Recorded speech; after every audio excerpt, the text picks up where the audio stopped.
It was just after midnight when the soft hum of the ceiling fan was shattered by the sound of a muffled scream. Moments later, the man lying in bed would never take another breath. His wife stood over him, clutching the kitchen knife that still dripped with his blood. The reason? A secret buried in numbers, hidden in accounts she was never meant to find. Tonight, we unravel how love turned into cold-blooded murder, and why a few bank statements cost a man his life. Welcome to Dark Motives, the place where we uncover the most chilling true crime stories from around the world. If you're new here, make sure you hit that subscribe button right now so you never miss the next case. And as you're watching, drop a comment telling us where you're tuning in from. I'd love to know how far this story is reaching. Tonight's case takes us deep inside a marriage that seemed stable from the outside, but behind closed doors it was cracking under the weight of secrets. One discovery would set off a chain of events that ended in bloodshed. And it all began with something as ordinary as a bank account. Her name was Laura Bennett, 38 years old, a dedicated wife and by all accounts the kind of woman who kept her family's world running smoothly. She worked part-time as a bookkeeper for a small business in town, spent her weekends cooking for her in-laws, and still made time to volunteer at the local church. She wasn't flashy, she wasn't demanding, she simply believed in building a quiet, steady life. Her husband, Daniel Bennett, was 42. A man who carried himself with quiet confidence. Daniel worked in real estate, dealing with high-value properties in the city. To friends and neighbors, he was a family man with a good job, a nice house, and a wife who adored him. The Bennetts were the picture of stability, but like many pictures, what you see on the surface rarely tells the whole story. Laura had started noticing small changes in Daniel over the past year. Late nights at the office became more frequent. Business trips doubled. He seemed distracted at home, often scrolling through his phone in another room, keeping it angled away from her. It wasn't enough to cause a fight, not yet, but it planted seeds of doubt. Money was never a topic they argued about, at least not openly. Their bills were paid on time, there was food in the fridge, and Daniel's job seemed to keep them comfortable. But Laura, with her eye for numbers, had started noticing inconsistencies. A payment here that didn't match the account, a withdrawal there with no clear explanation. At first, she told herself she was overthinking. After all, marriage is built on trust, isn't it? By early spring, Daniel's absences were becoming harder to ignore. He claimed to be meeting clients, but Laura began to see patterns, the same days of the week, the same late returns, and a growing distance in his eyes. Then came the evening that changed everything. Daniel forgot to log out of his email. Laura wasn't the kind of woman who snooped, but something in her gut urged her to look. What she found wasn't another woman's name. It was a string of bank notifications from accounts she didn't recognize. In that moment, the picture-perfect marriage she thought she had began to crumble. These weren't just side accounts. They were holding tens of thousands of dollars, quietly moved away from the joint account they shared. And the dates? They lined up with the times he had been working late, or traveling for business. Laura's mind raced. Was Daniel planning to leave her? Was he hiding money for something illegal? Or worse, was this a sign of betrayal she hadn't even begun to imagine? The woman who had once believed in open communication and trust now found herself staring at numbers that whispered of deception.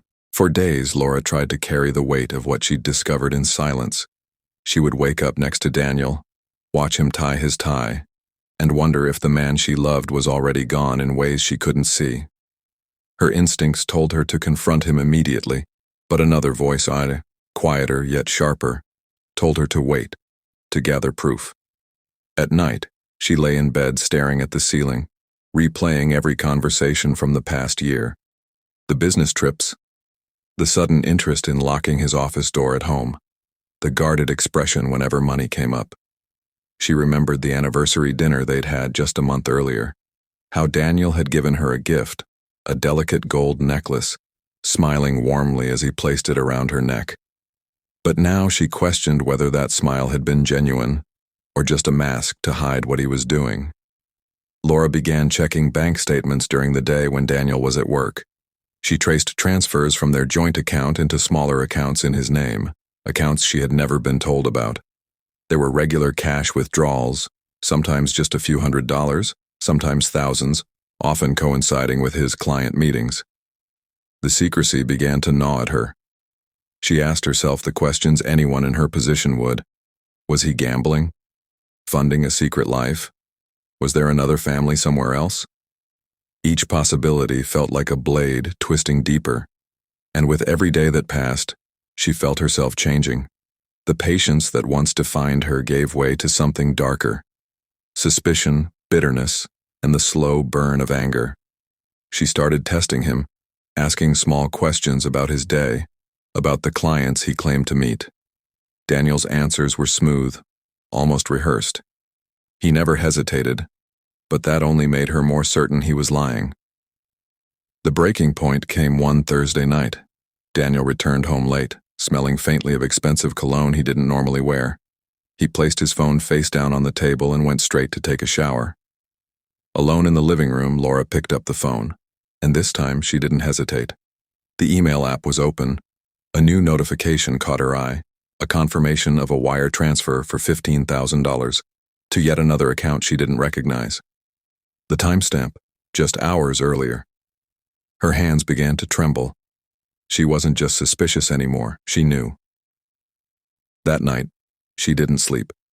She lay in the dark, listening to his breathing beside her, and planning how, and when, she would confront the man she thought she knew better than anyone. Friday evening arrived with an uneasy stillness. Daniel walked through the door at exactly 7:15 p.m., carrying a briefcase and the calm confidence of a man who believed his life was in perfect order. Laura watched him from the kitchen, her hands still damp from washing dishes.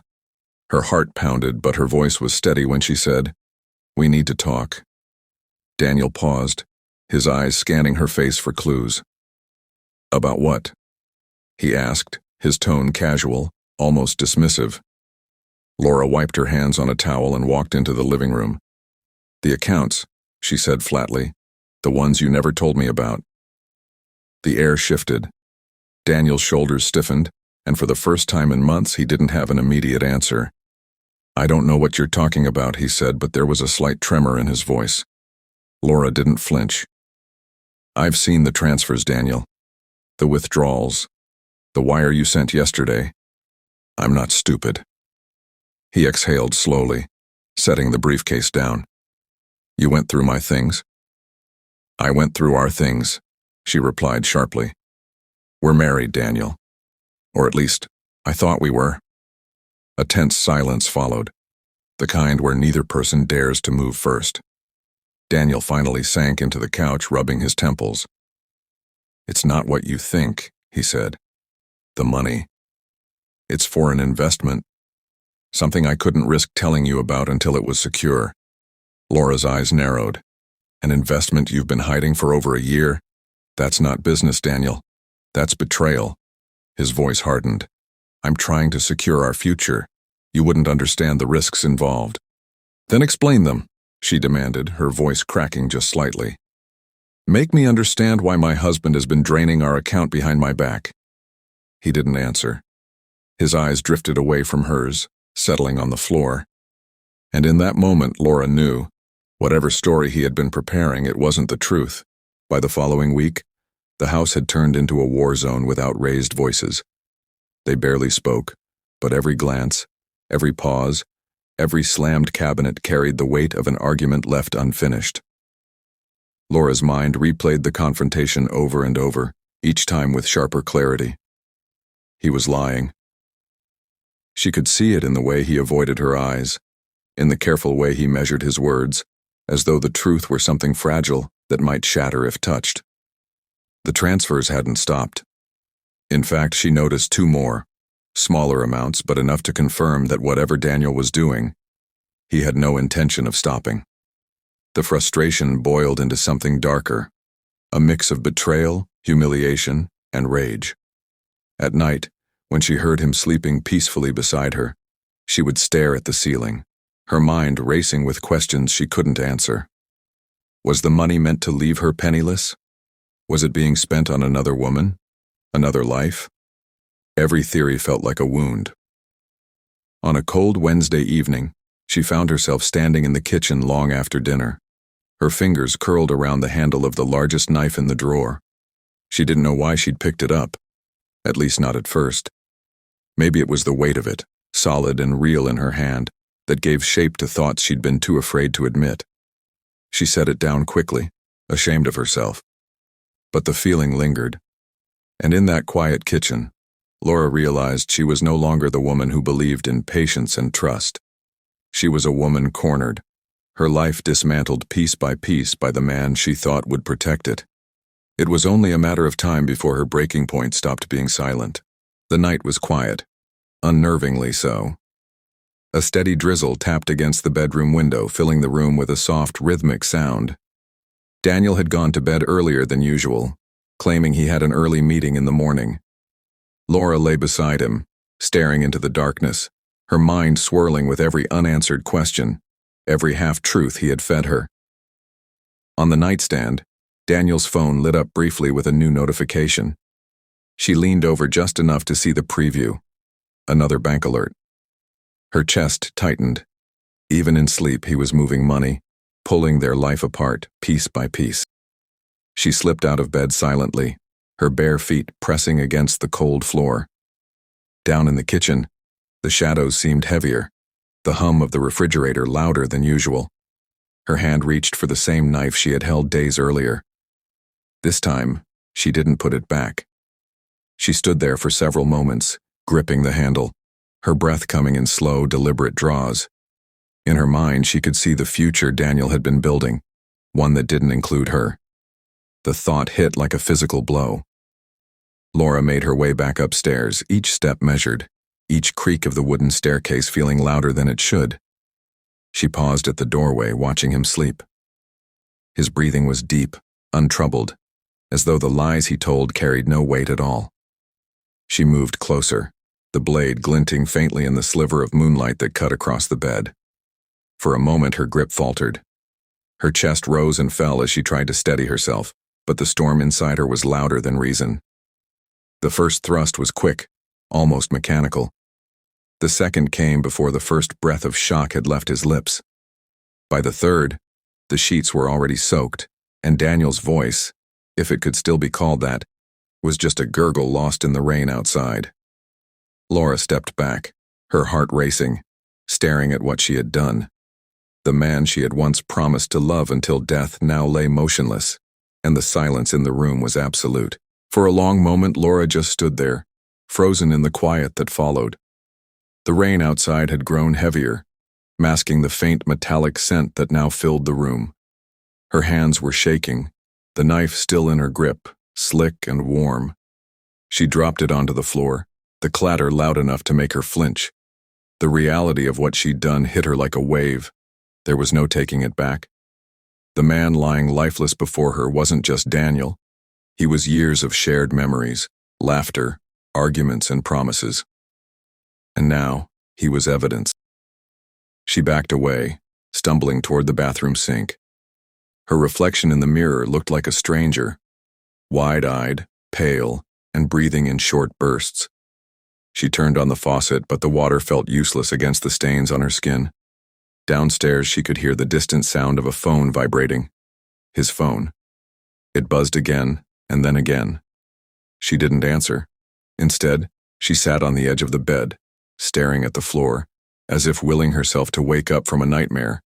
But nightmares don't come with flashing blue and red lights. The neighbors had heard something, a muffled noise, a thud, maybe even the faint sound of her voice through the walls. By the time the police arrived, the front door was unlocked, and Laura was still sitting there, silent, her hands resting limply in her lap. The officers took in the scene quickly, the blood-soaked sheets, the body lying still, the knife on the floor. One of them approached her slowly, asking her to stand. She complied without resistance, her eyes never leaving the floor. "Ma'am, we need you to come with us," the officer said gently. She didn't answer. She didn't fight. As they led her out into the rain, past the curious eyes of neighbors peering from behind curtains, she could only think of one thing: the numbers in those hidden accounts and the man who took them with him to the grave. The trial began 6 months later, drawing curious crowds to the county courthouse. By then, the headlines had already shaped the public's opinion. Wife stabs, husband over hidden money. The case had all the elements the media loved: betrayal, secrecy, and a brutal ending in the couple's own bedroom. Laura sat at the defense table in a simple navy dress, her hair pulled back neatly. She looked nothing like the woman police had led out in the rain that night. Her lawyer argued that she had acted in a moment of emotional collapse, pushed beyond reason by the discovery of her husband's deception. The prosecution painted a colder picture. They described Laura as methodical, noting that she had held on to the knowledge of the accounts for days before confronting Daniel. They suggested the act was deliberate, that she had planned it. Witnesses took the stand, friends who spoke of the Bennett's marriage as strained but private, neighbors who recalled seeing Daniel arrive home late, and financial experts who confirmed the existence of multiple hidden accounts containing over $80,000. When Laura herself testified, her voice was soft but steady. She admitted to feeling betrayed, cornered, and desperate, but stopped short of calling the killing intentional. "I didn't plan it," she said.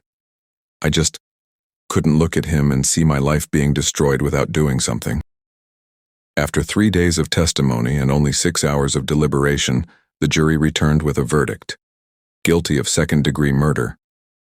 The courtroom was silent as the judge delivered her sentence: 25 years in state prison, with the possibility of parole after 15. Laura didn't cry. She simply nodded once, as though she had already served the first part of her sentence in the months leading up to this day. Laura Bennett now spends her days behind high walls and locked doors, far from the home where her life came apart. In prison interviews, she rarely talks about Daniel, and when she does, it's with the kind of distance you'd expect from a stranger. The money in those hidden accounts was eventually claimed by Daniel's family, leaving Laura with nothing but the memories of a marriage that ended in blood. And maybe that's the darkest part of all, not the crime itself, but the silence that follows. A silence filled with questions that can never truly be answered. What would you have done if you discovered your partner had been hiding an entire fortune from you? Would you walk away? Or would you confront them no matter the cost? Let me know in the comments where you're watching from and what you think really pushed Laura over the edge. Your thoughts might appear in a future episode. If you found this case as gripping as I did, make sure you hit that subscribe button so you never miss another story. And remember, sometimes the most dangerous secrets aren't buried in the ground. They're hidden in plain sight.